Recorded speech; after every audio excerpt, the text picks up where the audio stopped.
Do you ever find yourself gathering around the TV when the Olympic Games come on?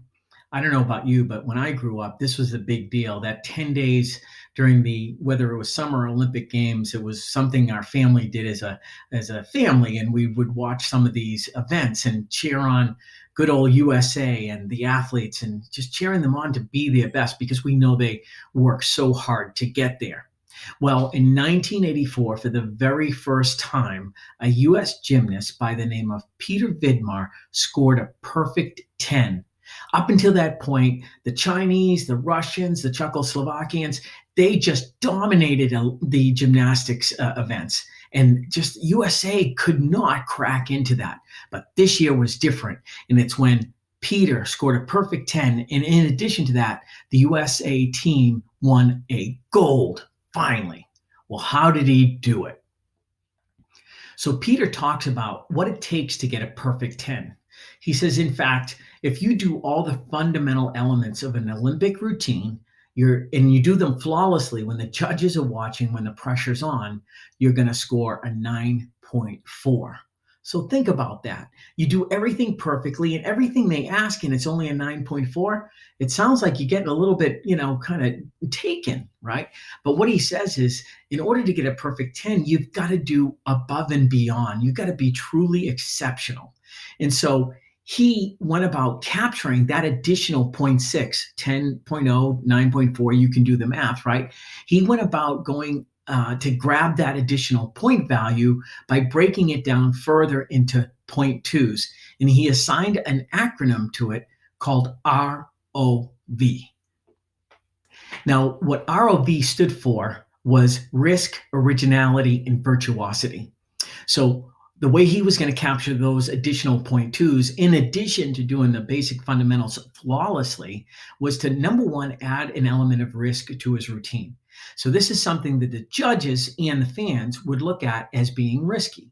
And if he were able to hit all those fundamental elements and then add the element of risk when it counts, right? When the judges are watching, when the TV cameras are on you, he would get an additional 0.2, bringing him to a 9.6.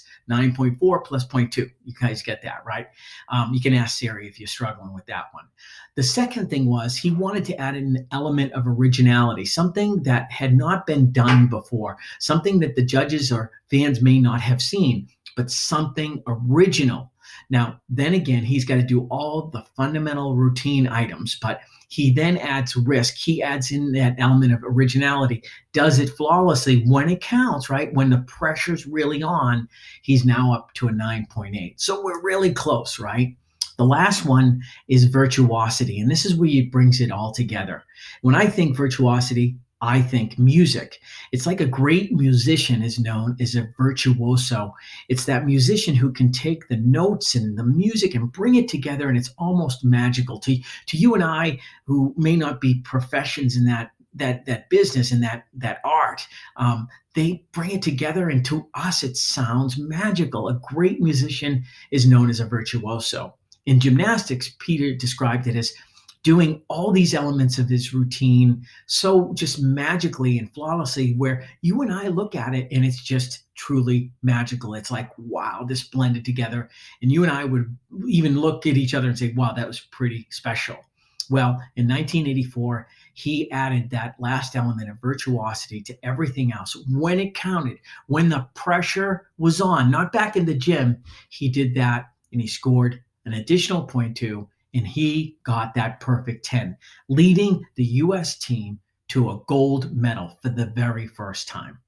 Now, the reason I'm sharing that story with you is because the reason you're here at Borden is because we know you can deliver a 9.4 performance every single day. The reason you're here is because you're an Olympic level player. We know you've got the skills and the ability to truly be exceptional.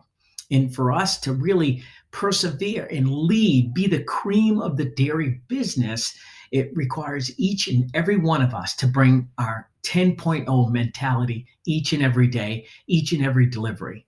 And when we look at each delivery as a routine like Peter Vidmar did in the Olympics, we want to look for things that we can do that are above and beyond that 9.4. Any given day you can walk in, walk out, and I'm sure it's a great performance. It could be a 9.4. What we want to do as an organization, and this happens if we all take ownership for this, is take a look at each and every day, each and every delivery, and say, what are some point twos I can add to my routine? What are some things that can help today just be a little bit more exceptional?